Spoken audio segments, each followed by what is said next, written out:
What's up, guys, and welcome to this is the LK show for the 28th of April 2024. Hope you are well wherever you're listening this from. I want to thank you if you're listening on the SOS Wrestletalk YouTube channel. If you haven't done so already, hit the like button, drop a comment on your thoughts and opinions on Dynamite, as well as the topics we're going to be covering today, as well as subscribe and like. And if you're listening to this on the podcast feed, welcome, and leave a 5-star rating wherever you're listening to this, and follow the show so you know when each and every episode of the LK show on the SOS Wrestletalk platform drops. So today we're going to talk about the Collision show. Literally just finished wrapping it up, I'd say about 45-60 seconds ago. Got on here and already had the news up, ready to cover some of the wrestling news. Not really much going on in the news. We kind of had yesterday, we talked about, which if you haven't yet, go check out yesterday's episode. Check out where I discuss Tony Khan's comments about Harvey Weinstein and comparing it to the WWE. What a great look that is. Keeping it classy, Tony, keeping it classy. And again, if you haven't checked out yesterday's show, I'd explained they're trying to play that narrative of the underdog. You know, the mighty WWE against these underdogs, kind of similar to what ECW was doing back in the late 90s. But Collision as a show, I'm going to give it because obviously we always do a win-loss tie. Been doing that for so long, so I need to make sure I always give that. Man, I'm going to go with a very weak win, strong tie. It was kind of a really good wrestling show, and I had some really good wrestling matches on. But regarding to actual development of stories, I feel like nothing actually happened. Like, in the grand scheme of things, if you didn't watch Collision, would it have mattered? Would it have really mattered if you missed this episode? Was there groundbreaking storyline development? No, there really wasn't.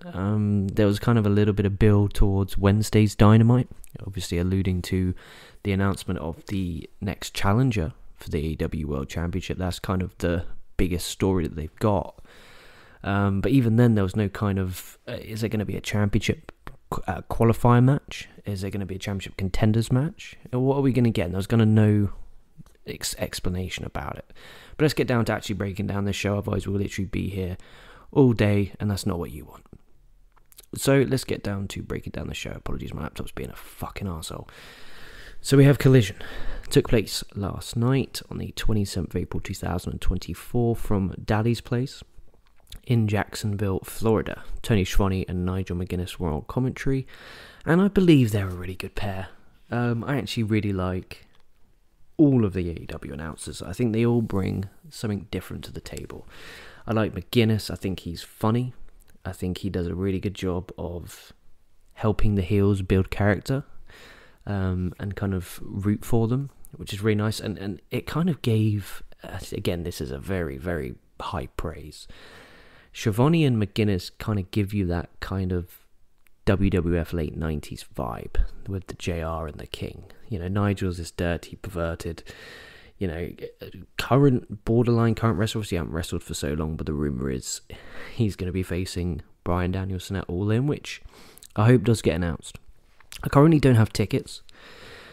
And the problem I've got with booking tickets in advance, especially for wrestling, is if I book tickets, you know, and I pay £60 to £100, or bucks as you Americans call it, and there's no lineup, no show kind of feel, what happens if I get these tickets? And then obviously you got to then pay for travel, your fuel, your petrol, and train, your tube. You then have to buy a piece of merchandise, and then you buy the program. You're looking at kind of a £300 day. And then, you know, especially if you're going for the day, you got to get your breakfast on the way, you got to get your lunch, you got to get your dinner. If you're too far away, you've then got to get a hotel and the travel back.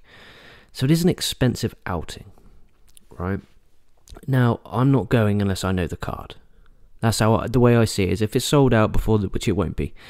The worst case scenario, they just open up more tickets.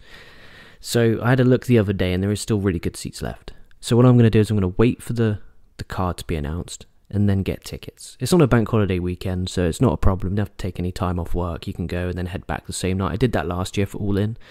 It was obviously on the bank holiday weekend. I was actually really fortunate last year because I was really smart. And obviously in the UK we have bank holidays, which is where, you don't work. So you get a day off unless you're kind of involved in certain retailers. So I got the day off on that Monday. Obviously, All In was on the Sunday. So I had the day off on the Monday, and then I booked off Tuesday, Wednesday, Thursday, Friday, and obviously my designated days off for the weekend anyway. So I ended up with that week off, and I went to Madrid with my partner. It was a magical time. So I had really good memories of All In last year, and that was our first ever wrestling show. We got floor seats. Regret kind of getting the floor seats, because when you're kind of at the back of the floor seats, it's a real difficult view.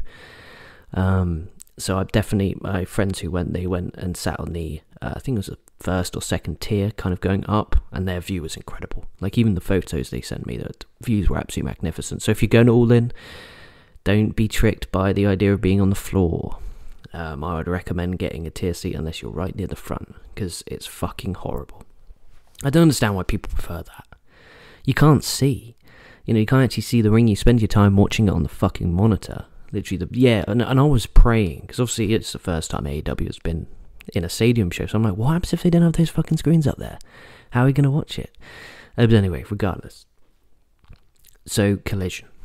Sorry about that. I did say on yesterday's show that I do go off on tangents, and that's definitely what I have done today.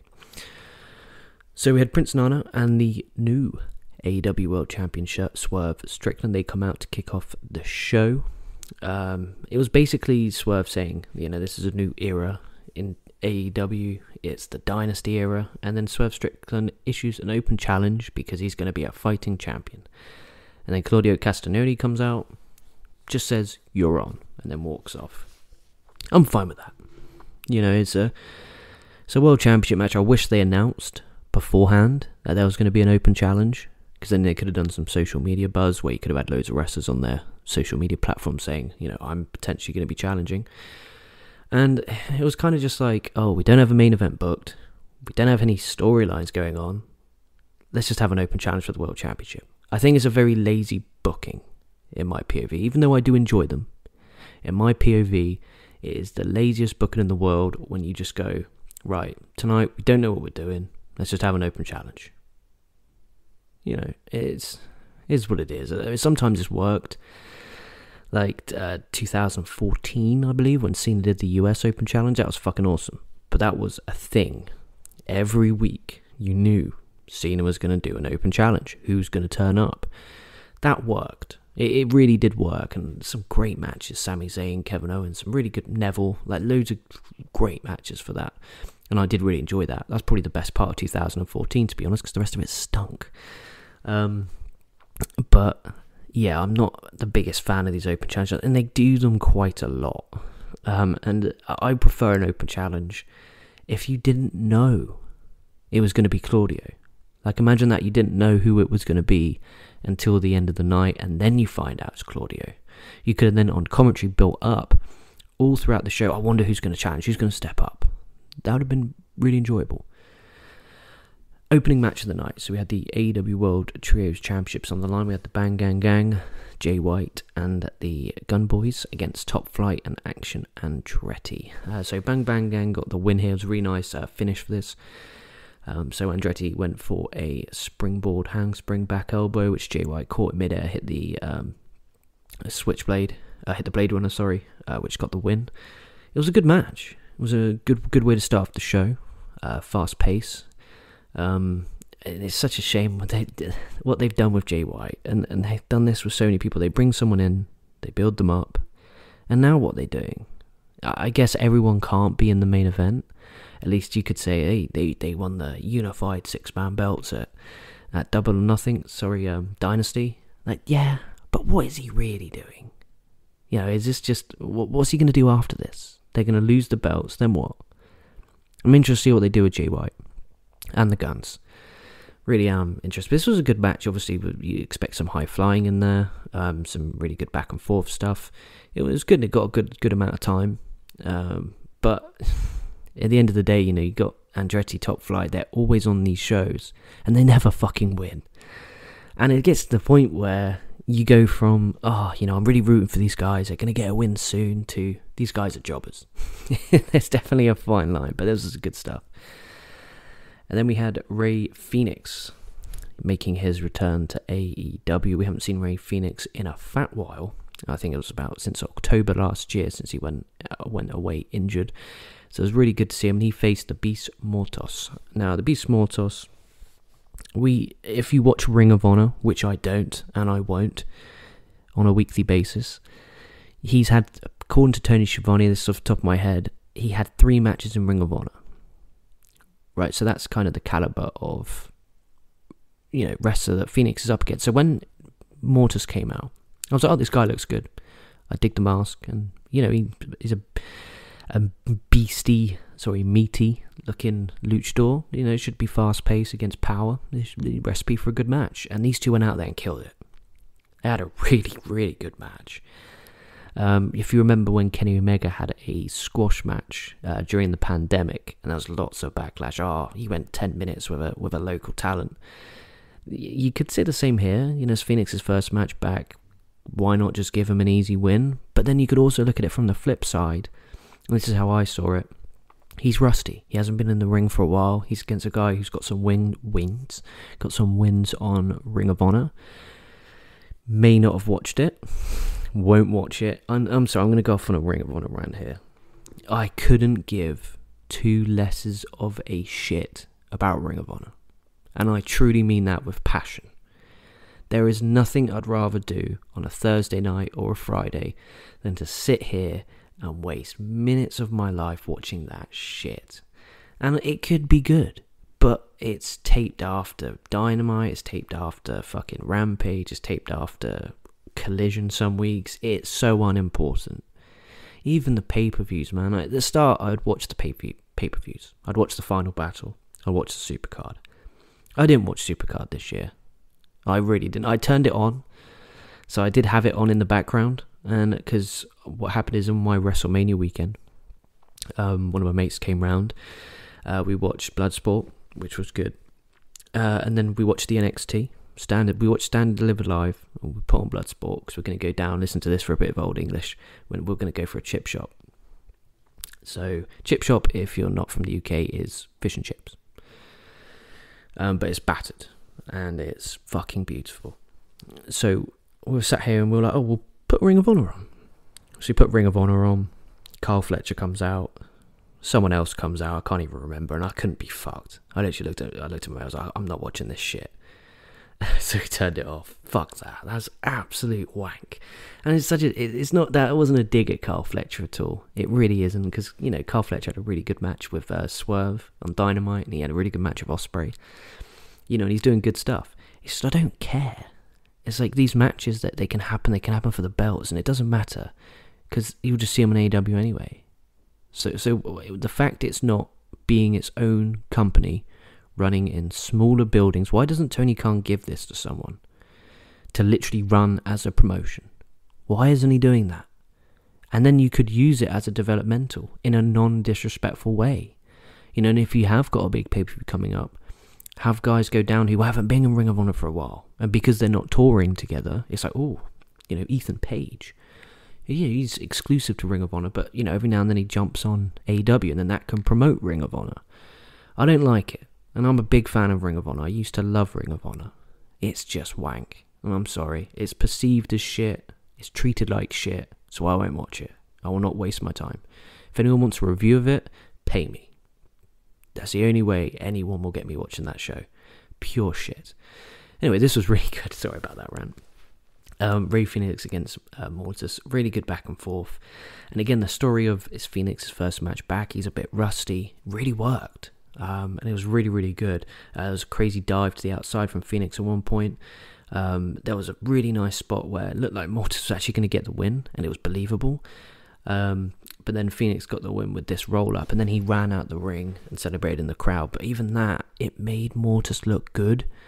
So this match got Phoenix back, got the ring rust off, was a great match. Mortis looked good, as in it was a lucky roll-up win. I want to see that again on Dynamite. Generally, I don't want to see it on Ring of Honor. Fuck Ring of Honor. I want to see that again on Dynamite. Maybe have Mortis get the win, because it's really fun. The crowd were really into it as well. And Phoenix gave him so much. Really did. But it made sense because his first match back, he's a bit rusty. So I'm game with that. And then we had Orange Cassidy promoting the Chuck Taylor versus Trent Beretta match on Rampage, which was a parking lot brawl, which I did not watch, which I won't watch, unless people in the comments say it was absolutely magnificent. I haven't been on social media. The only thing I've been on is I clicked on some Dirty Wrestling news websites so I can kind of get the latest in news, because obviously I wanted to watch the show spoiler-free. But I don't care for Rampage. And I really don't want to come on here and moan and nag and complain. I watch Dynamite, I watch Collision sometimes. If I'm now I'm back doing these reviews, I will watch Collision. But I'm not watching Rampage. It's just an hour. Time is precious. I think in that time, I'd spend an hour watching Dynamite. I could have recorded the podcast, uploaded it, and been done with my day. And done whatever it is I need to do. Absolute waste of time. I'd rather paint. Unbelievable. Please let me know in the comments if it was actually a good match. And then I'll take my words back. I'll go out and watch it. And then I'll talk about it on the next episode of the LK Show. How about that? But if it was shit, no, I told you. Then we had Rush having a squash match against Martin Stone, who was Danny Burch from NXT. I haven't seen that fucker in a while. His stuff with Oney Lorcan in NXT was really enjoyable. But I don't know what he's been doing, but at least he's still getting work, so good for him. It was an absolute squash. Bullshorn got the win for Rush. It was a squash. That was it. But what are we going to do with Rush? That is the mighty question. What are we going to do with him? He's kind of stuck in that Miro position where he's not really he didn't do anything. Same as Andrade. Doesn't do anything. He has matches on Collision. He'll have a match on Dynamite. Oh, what was that match on pay-per-view? I think it was the World's End pay-per-view late last year. I think it was in December. I think it was Rush versus Miro. That was so boring. Because you didn't care. So hopefully, and that's a lot of things I think AEW needs to improve on, is making these matches not for just having, on paper, that would be a really good match. Actually having some story in there. I think that's important. Speaking of that, they've done a good job with this. So Serena Deeb cut a promo saying she's never won the World Championship and she's coming for it. And it was a really good promo saying, she's been out for 18 months. All she thinks about is winning that championship. Again, that is simple. It's good. It made me want to see Serena Deeb against Toni Storm. Bam. Then we had Toni Storm against Anna Jay. The reason this match is happening is Anna Jay attacked Maria May, who is Toni Storm's, not valet, but partner in crime, should we call it. Storm Zero got the win here for Toni Storm. It was a bit of a slow start, but then once it got going, it actually was alright. And again, it got a win for Toni Storm, built her up, and sets her up for Serena Deeb. So you won't get any complaints from me about that. And the match itself was pretty damn good. And presumably here we're leading to a Anna Jay and Maria May match, which is absolutely fine. Generally no problems with that. It's enjoyable. I'm really enjoying the stuff Toni Storm's doing as a champion. And the question is, when do they take the belt off Toni Storm? That is the ultimate question, isn't it? When are they going to do it? When is the right time? Because I think she's still red hot at the moment. So I don't think it's right to take the belt off her, but they could build Deeb. What they do, who knows? Let me know in the comments. Then we had Grizzled Young Vets against the Acclaimed. First match for the Grizzled Young Veterans in AEW. Their stuff in NXT was legendary. It's criminal they never got the chance to do that on the main roster. It is fucking criminal. They never got the chance to wrestle at WrestleMania. I think it's absolutely ridiculous. The fact that the Grizzled Young Vets were never, WWE Tag Team Champions. I think that's generally disgraceful. The Acclaimed have been doing fuck all. Again, another act similar to the Bang Bang Gang. Were red hot this time last year, and they're doing nothing now. They're literally just a tag team. They did the stuff with the 6-man belts, and then what? Nothing. Really depressing. But the Acclaim got the win here, which hurt. Again, did the Acclaim need that win? No, but if the Grizzled Young Veterans are not signed to a contract, alright, then I understand not having the Acclaim lose. If the Grizzled Young Veterans come back, I think this is a poor decision. Imagine Grizzled Young Vets versus FTR. 30 minutes, 2 out of 3 falls on a pay-per-view. Holy fuck. You know what I mean? Grizzled Young Vets against the Young Bucks, against the Lucha Brothers. It's top flight. You know, the Bang Bang Gang. There's so many options. I think the Young Vets should sign with AEW. Obviously, they're doing stuff with TNA, which I'm absolutely fine with, and enjoyed their work in TNA from what I've seen. I don't catch it as much as I should, but as a whole, I really dig the Grizzled Young Vets, and I really hope they sign with AEW. I really, really do. But a good match here. It wasn't anything spectacular. It was just a good wrestling match, and I was a bit disappointed the Young Vets didn't win, because if the Young Vets won, I'm thinking, bam, they've signed. That's what my first reaction would be, is like, they've signed. So they didn't, so I was more sad about the fact they haven't signed with AEW, because I think they'd be a great fit for the AEW Tag Team Division. Then with the World Championship. What a match. No story, no build. It was just an open challenge, but a really, really good match.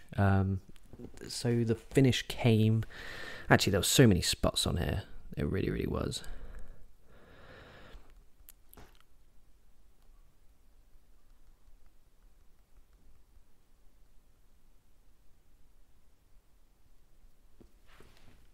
Oh, apologies about that. The audio there cut. This was a really good match. There was so many good spots. Like, there was a dive off the Daddy Place ramp. Basically a fucking moonsault from Swerve off that to the floor. There was this ridiculous spot. So Swerve was on the top, jumped. Claudio caught him on his shoulders, flicked him up, and fucking hit the European uppercut, which was absolutely ridiculous. The giant swing had so many rotations, probably 15 to 20, kind of in that region, so many. And then Swerve got the ring with the house call, got the win. This is a really good match. I actually recommend you to go out of your way to watch this one. Yeah, if you haven't got much time, watch the Young Vets, watch Strickland and Claudio.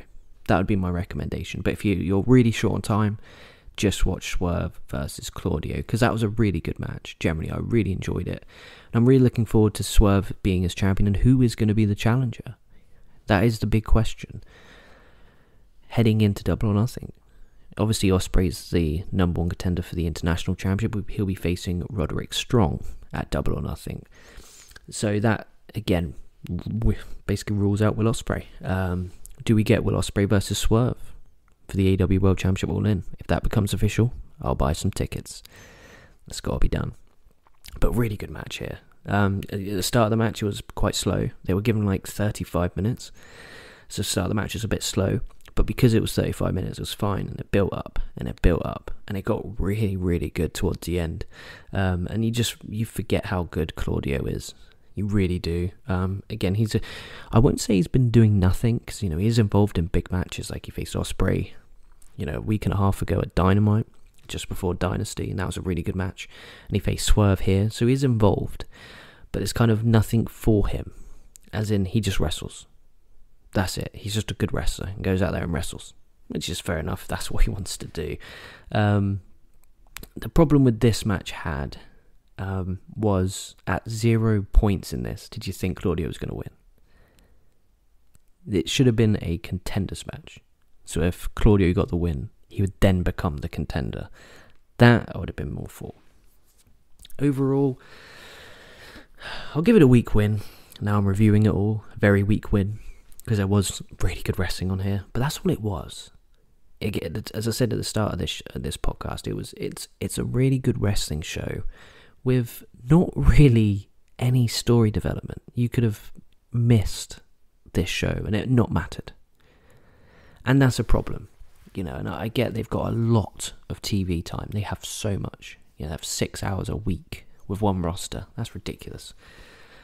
Because you got 2 hours of Dynamite, you got 2 hours of Rampage, Collision, hour of Rampage, 2 hours of Ring of Honor, an hour, however long they got.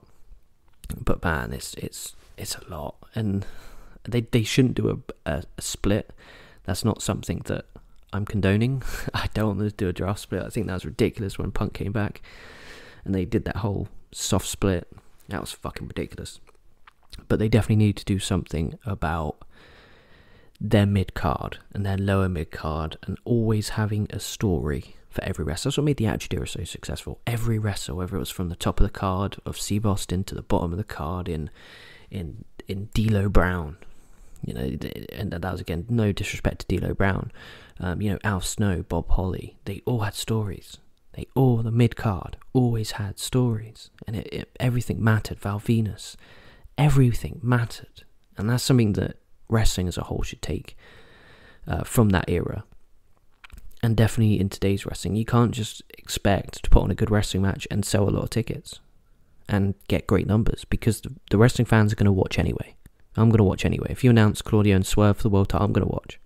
But you need to get that kind of casual fan, and you do that by telling great stories. So that's my review of Collision. Let's get on to some news. Here we go, the juicy rumours. So I'm using Wrestling Observer and I'm using Ringside News. No affiliation at all. It's just if any of this is wrong, you know who to gun for.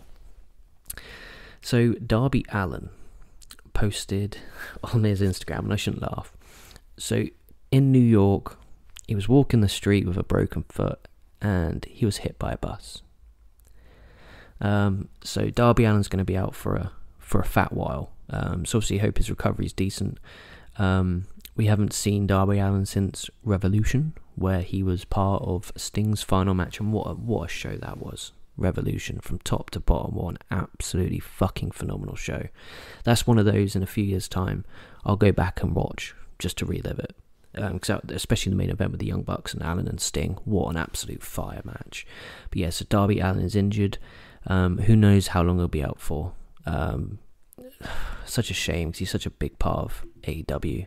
They really do miss him. Let's do a bit of a preview for Dynamite on Wednesday.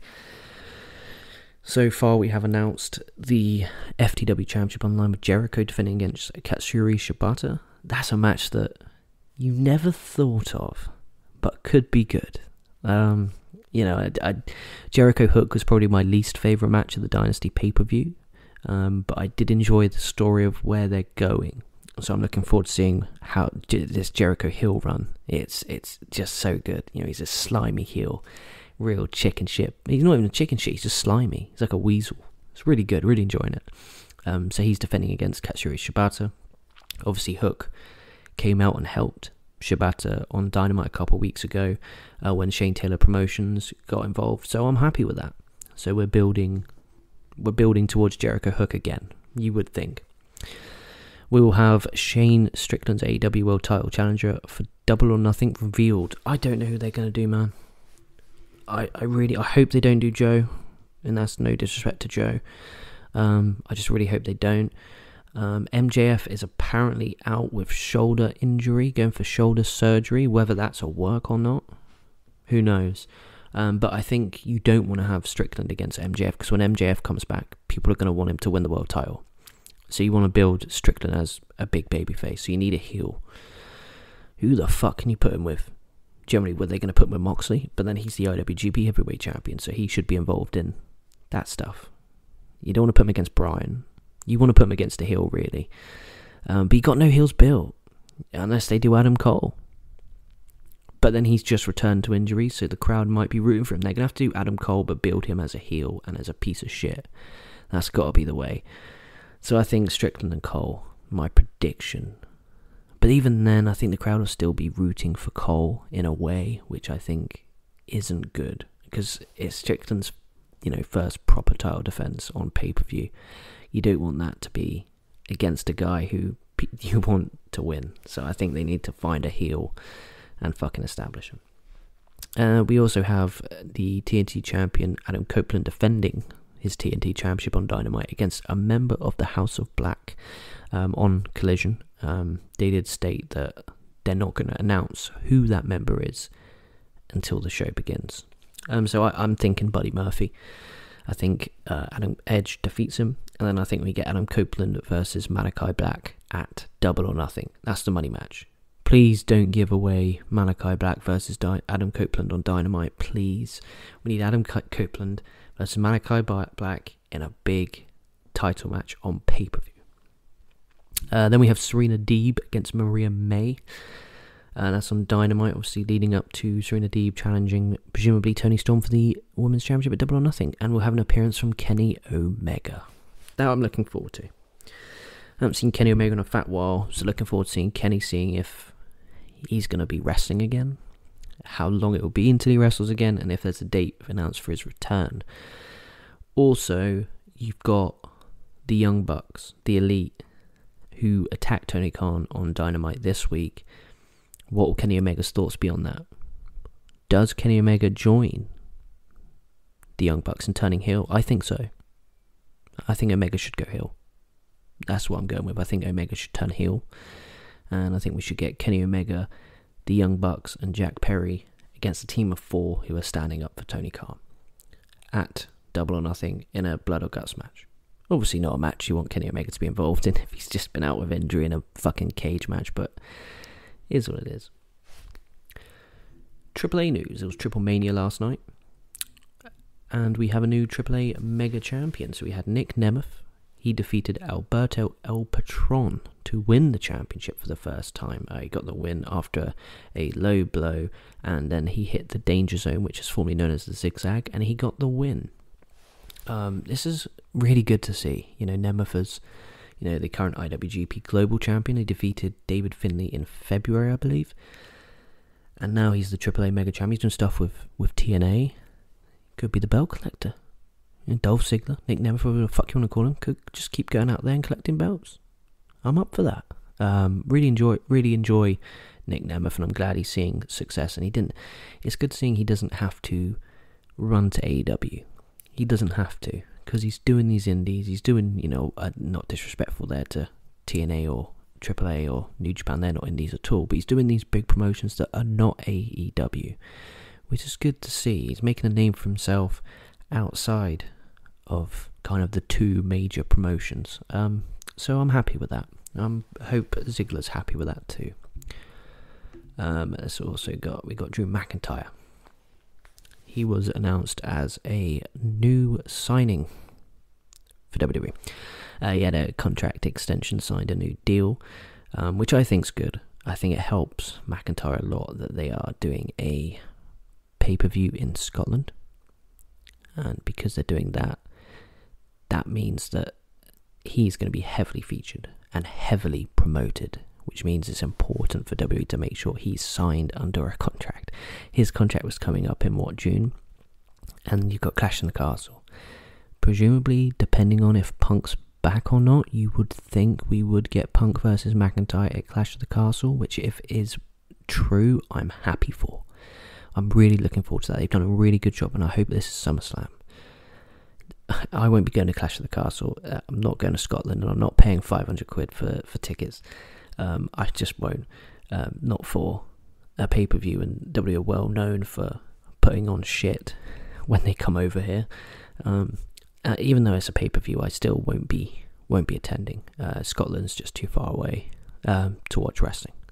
And that's not saying I'm not passionate about it. I love wrestling. It's one of the most important things in my life. But I'm not going to travel that far to go watch it. When I could, literally, it would be no different to jumping on a plane and going to America and watching it. It's just not feasible. But if you are going to Clash of the Castle, I do hope you have a good time and I hope they have a good show. But yeah, so Drew McIntyre has re-signed, which is really good news, because I've really enjoyed his work. He got a real quick world title win, but Clash of the Castle, did we get Punk against Priest? McIntyre against Priest? I think so. I think that's the route. They've got to go McIntyre, Damian Priest, World Championship, and he's got to win it there.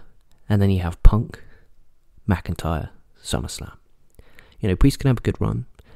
If he does lose it to McIntyre, he still gets a 4-month title run. So touch wood, he does get some defenses and does actually get a good run and is then believable. But yeah, I'm going with Drew McIntyre, Punk at SummerSlam for the World Championship. And then we have Kenny Omega in a nice tweet here. So this is what Kenny Omega said on his Twitch. So he said, I really think, this is talking about Roman Reigns, because someone said in the comments that Roman Reigns is boring. And Kenny Omega said, I really think he's incredible, and I don't think he's boring. I would say I'm pretty jealous, because Roman Reigns is presented the exact way I would love to be presented. So it's really good to see there that Kenny Omega's not kind of in this involved in this kind of bickering back and forth between WWE and AEW that Tony Khan, that all of them are in. Really annoying. It's just fucking wrestling, man. That's just, you wrestle for that company, you wrestle for that company. If you both succeed, everyone makes more money. Simple as that. The better the business is, the more money everyone makes. It's not fucking rocket science. You know, if WWE's doing well, more people will turn up to AEW because they'll see wrestling in their town. And they'll go. And then they'll become fans of AEW as well. So AEW needs WWE to be successful. The more successful WWE is, the more successful every other wrestling promotion in the world will be. Unfortunately, that's just the way it is. Because think, if you're just a random Joe Schmo, you're not a big wrestling fan. But then you do see, you watch WWE and you're like, oh, this is really good. You get into WWE and then you see a poster, or you see an advert online, or you see an advert on TV saying, oh, AEW wrestling coming to a town that is near you. You're like, oh, I'll go to that. I really enjoy WWE. I'll check this out. So I think the more successful WWE is, the more successful everyone is. And unfortunately, that's just the shape the business is in. But good from Kenny Omega, really mature. Really enjoyed that from him. And then we had Brian, the Nikki and Brie Bella podcast. I fucking hate ringside news. I really do. I don't know why I go on it. I go on it to laugh at it. Like, how is this news? They basically talked about Daniel Bryan, and they said, basically, Brie Bella was scared. Literally it. But that'll do it for news for today, guys. I want to thank you for watching this show. If you haven't done so, like, comment, and smash the subscribe button. If you're listening on the SOS Wrestletalk YouTube channel, do that, please. If you're listening on podcast, please follow all major platforms. Apologies, I'm a bit quiet. There's currently some work going on around the house. So I didn't want to kind of come in here and scream and bother them. But with that in mind, guys, I want to thank you for watching. Make sure you stay safe, stay well. I'll be catching your asses down the line.